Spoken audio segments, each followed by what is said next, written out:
maybe I was 2, 3 years old. Mom said from the time I could walk on, this was home. Because my dad raced here, my uncles raced here, my cousins raced here, so on Friday nights at the time, when it was Painesville Speedway owned by ORA, this was home. Dad wasn't allowed out the door once I could walk without me, especially if I knew he was going to work on a race car. Then when I turned 16, Dad built me my first car, and I started racing trophy stock here. Raced trophy stock for 2 years, raced sportsman for 3 years, then I moved to North Carolina, moved back, and just started coming to the track with Dad. He still had a car sometimes with a driver, sometimes he didn't. I married into racing. Billy raced. So for a while we were all over the place. We were at Lorraine, we were at Midvale, we were at Sandusky, wherever the late model took us.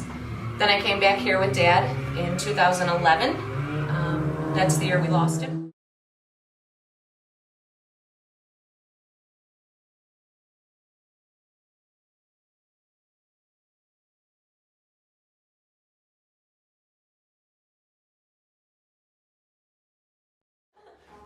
Hey everyone, it's Jerry Smith, one of the owners here at the racetrack / promoters.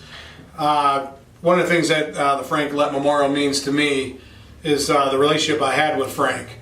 Frank was one of those guys when you made him smile, he made you smile, but when you made him mad, woo-wee, brother.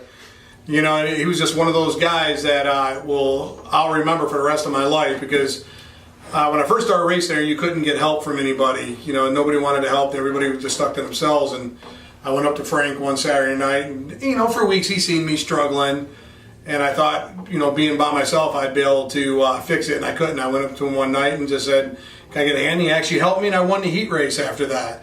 So, you know, having a friendship with him, like all the rest of the drivers did, means a lot to me. I drove for Frank before the year he passed away. I drove his car, and we ended up getting the championship for him. And you know, it's still hard to talk about, but I didn't get to be real good close friends with Frank until the last year of his life. And I kind of wish that I had a little more time with him. But I think he was with me tonight because I brought his punching glove with us tonight to the track. That always hung in the car, and I really believe Frank was with us tonight. The last race that my dad was at Lake County Speedway for in 2011 was the first big race that Randy and Missy did. It was on Memorial Day, that Monday, and it was a 150 lap street stock race. We ended up cutting it because they only had like 12 cars come that day, and it was, I swear it had to be 95 degrees without the humidity. So they all met with the drivers and said, let's make it 75 laps. So we said, cool. And I remember that Joe was driving the 07 for Dad that year, and the car kept breaking up. It was a disaster. I don't know how many times that day my sister had to grab the oxygen tank from my dad because he was going to maim somebody with it because he was so mad that he couldn't figure out why that car was breaking up. Joe went out and won that 75 lap race. That was the last time Dad was here. So after he passed and we came back 2 Saturdays later, Randy and Missy made the announcement that going forward they would have a 150 street stock race, and it would be called the Frank Lett Memorial. Every year they made sure that we were involved. Every year they asked what I wanted to do, how I wanted to do it. So they definitely made our family involved. Well, a lot of people don't know, or they should, I guess, is there are 2 of us. It's not just me. I wasn't Frank's only daughter. I have an older sister, Shelly. And Shelly this year, I asked her if she would help us out on opening night working the pit gate, which has led into her being here every weekend for working the pit gate, and also she sells our 50/50. Shelly has always been around the track, but she never raced. She was always here, but she just kind of stayed in the grandstands and did her own thing. She supported me when I raced, and she also supported Dad. In 2010, Mayo drove the car for Dad, and they won the championship that year. We all went to the banquet together as a family. My dad, my sister has 4 boys, so everyone was there for that year, so that was nice. In 2011, Dad decided to race the car again, and Mayo stepped away as the driver, so Joe stepped up and started driving. In 2011, like I said, the last time Dad was here was for the big street stock race on Memorial Day, and that was on a Monday. That Friday, he went into the hospital.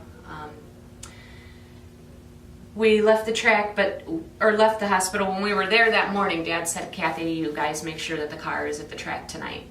And we said, no, not without you, Dad, we're not doing it. And he said, no, we're running for points. You need to make sure the car's there. So I got a hold of Joe and we got the car ready. And Joe and I came. Shelly went home because she was just plumb exhausted from us being at the hospital all night and at Mom and Dad's prior.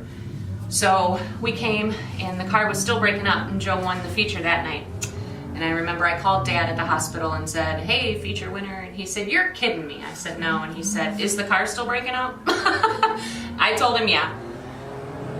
We lost Dad that week. And for the rest of 2011, Shelly and I were the two that came and took over where Dad left off with the 07 car. And we finished that year with a championship. Again, Shelly was always here, but she was in the background more so than I was because, like I said, I raced. Shelly was a cheerleader. She had a huge social life where I didn't. This was it. Shelly really stepped up that year, and she helped a lot. And sometimes I think that gets pushed aside, and it shouldn't. Joe and I went to Mom. We laid Dad to rest on Friday morning. And Joe and I went to Mom's house that night to ask if we would be allowed to still continue racing. Mom's not a big fan of the track, per se, because it's always been Dad's thing. But she always supported Dad because she was a big fan of Dad's. So for her to allow us to finish that year was special for both of us. And we'll always be grateful for that as well.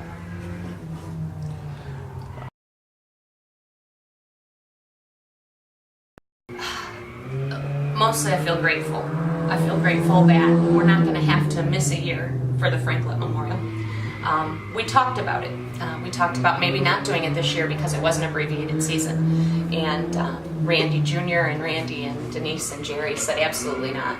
We're gonna fit it in. We're gonna do it. As long as you're committed to it, Kathy, we're gonna do it. Of course I'm committed to it because, like you said, Dad's a car guy. As long as the sun is shining somewhere in the world and it's not raining at our racetrack, my dad would be here. Even if it was raining, he would still be here, waiting for the rain to pass. So I feel very grateful to start with. I'm excited. We have more cars pre-registered this year than we ever have before. A little anxious. The week before my dad's race, always, no matter what, it's emotional for me. It's not that every day is not emotional without him, but leading up to his race, I want to make sure that he's not disappointed. And I know that he never has been. I know that my dad would be so honored over the fact that a race was named after him and that we continue to do it every year. And I'll always be grateful to Randy and Missy for that. I'm grateful to Denise and Randy and Jerry for continuing the tradition. I just want to make sure that we don't let anyone down and we don't disappoint anyone.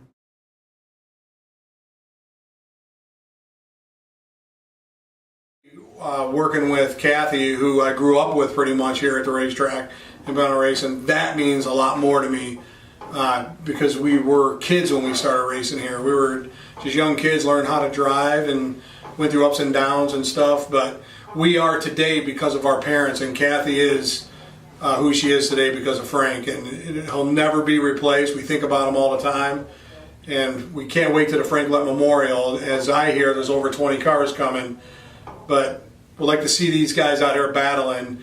You know, everybody says they come out here to race for the money and that, but all these guys that we're talking to, they want the prestige to hold the trophy for the Frank Lett Memorial race. So let's see how this turns out. We're looking forward to it, and we'll see you here at Painesville Speedway for the Frank Lett Memorial. Thank you. To any drivers from other tracks that want to come out and try, I think this is a great weekend for it.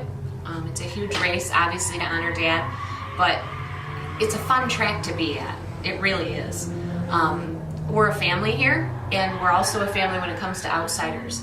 If something happens to your car, we're going to do everything we can to make sure that you make the program.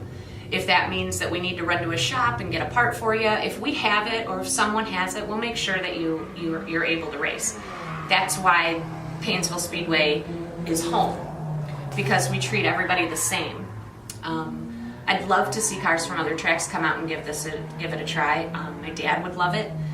Dad was always about racing. Everywhere we went, he didn't care if he didn't know you or not. He'd walk right up into your pit and say, "Hey, how you doing?" And he'd start nosing around on your car, see what you were doing, see what was happening. That's just who Dad was. So it would be incredible if people from other tracks would come on out and give us a try.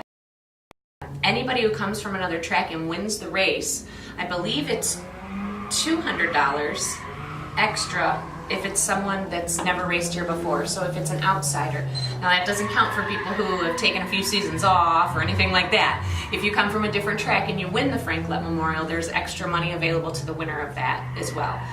Also, if it is someone here that's just never previously won the race, so that excludes Earl Goldie, Joe Corson, and Josh Way, Top Notch Race Fabrication has put up an extra $100 to the winner for that.